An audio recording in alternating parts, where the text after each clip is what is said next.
मध्य प्रदेश सरकार की कैबिनेट इस बार राजधानी से बाहर निकलकर ऐतिहासिक नगरी खजुराहो में बैठी है।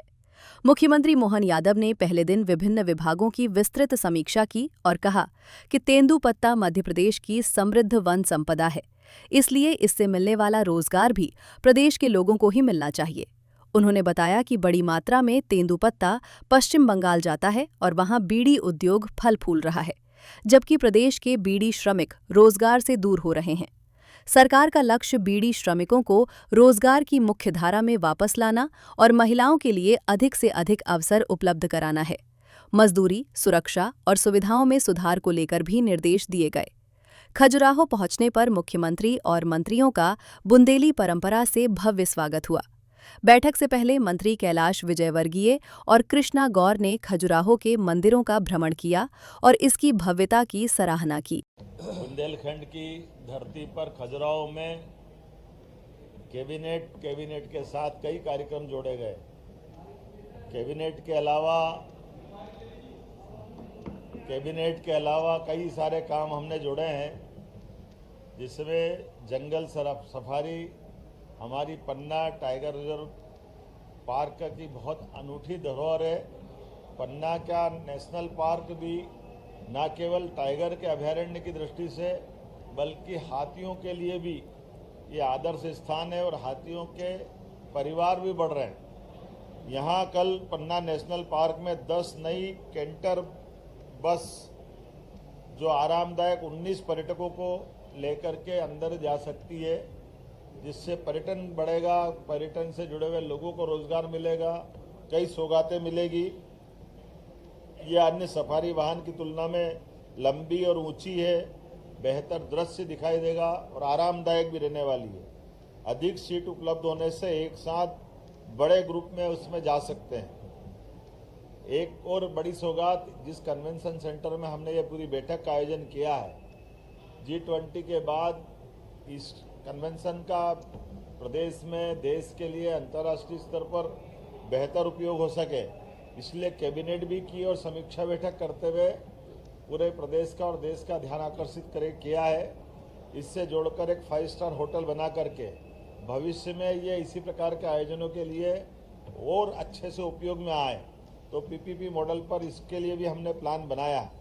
इसी की तर्ज पर यह कन्वेंशन सेंटर इस प्रकार से राज्य में और भी बड़े स्थान पर इनकी सौगात देने की दृष्टि से विचार किया गया है। जैसा कि माननीय मंत्री और माननीय विष्णु शर्मा जी ने कहा है कि हमारे बुंदेलखंड के अंदर रोजगार को लेकर के जब हमने सागर इन्वेस्टमेंट समिट की थी, उसके बाद से खाद के कारखाने सहित कारखाने कई लगे हैं, लेकिन और एक नया पार्क डेवलप करते हुए जिस प्रकार से बड़ी सौगात बुंदेलखंड को मिली सागर में, ये वाकई अद्भुत है।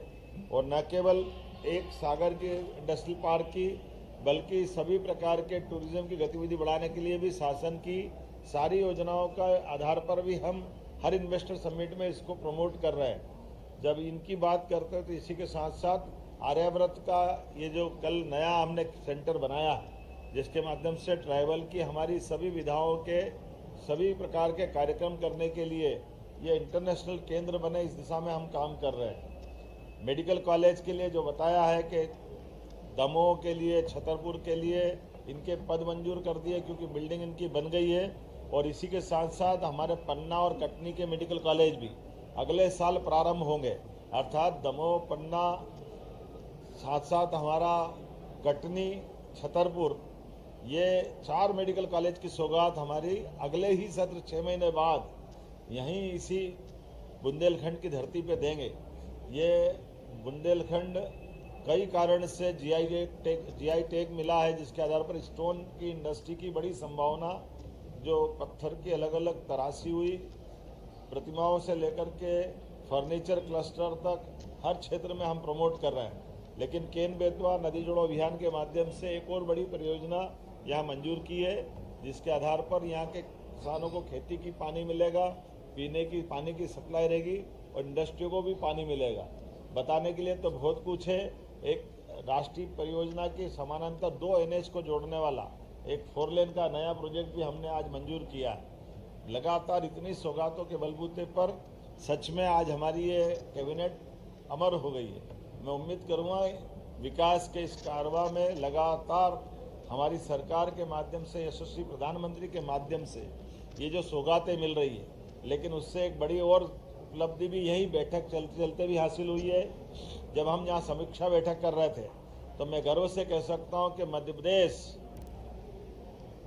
नक्सलवादी आंदोलन के पंजे से बाहर आया है। यह एक ऐतिहासिक उपलब्धि है, राष्ट्रीय उपलब्धि है।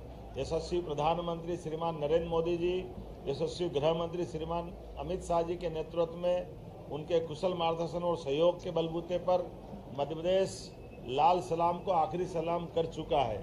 ये हमारी कानून के आधार पर व्यवस्था चलाने का बड़ा उल्लेखनीय उदाहरण है। और ये उल्लेखनीय भी उल्लेख करना पड़ेगा कि कांग्रेस के शासनकाल में इन्हीं नक्सलाइटों ने कांग्रेस के सरकार के माननीय मंत्री श्रीमान कावरे जी को घर से निकाल करके उनके गांव में चौड़े चौगान उनकी हत्या की थी। ये कांग्रेस का शासनकाल है और हमारे शासनकाल में हमने नक्सल मुक्त मध्य प्रदेश बनाने का संकल्प लिया और उसको करके दिखाया। बहुत सारी सौगात बताने के लिए है, लेकिन आज तो मैं समारोह करना चाहूँगा। यहाँ के बाद लाडली बहना की योजनाओं का एक बड़ा कार्यक्रम हमारा हर बार की तरह इस साल इस महीने का भी होने वाला है और उसके माध्यम से भी बहुत सारी सौगातें जिनका भूमि पूजन लोकार्पण हम करने वाले हैं। इसमें सांदीपनी विद्यालय से लगा करके और भी बहुत सारी सौगात है। अर्थात बुंदेलखंड की धरती पर ये वीरों की और महावीरों की धरती है। यहाँ पर विकास भी है और विकास के साथ भविष्य की संभावना भी है। माइनिंग का सेक्टर भी है, इंडस्ट्रियल टूरिज्म के साथ इंडस्ट्रियल पार्क भी बनाते हुए सभी प्रकार से रोजगार दिलाने के लिए कांग्रेस के शासनकाल में जो बड़े पैमाने पर पलायन होता था, उस पलायन को खत्म करके यहीं पर रोजगार के अवसर उत्पन्न करते हुए देश भर के बाकी लोगों को भी रोजगार देने की धरती हमारा मध्य प्रदेश बन रहा है, बुंदेलखंड बन रहा है। मेरी अपनी ओर से बधाई।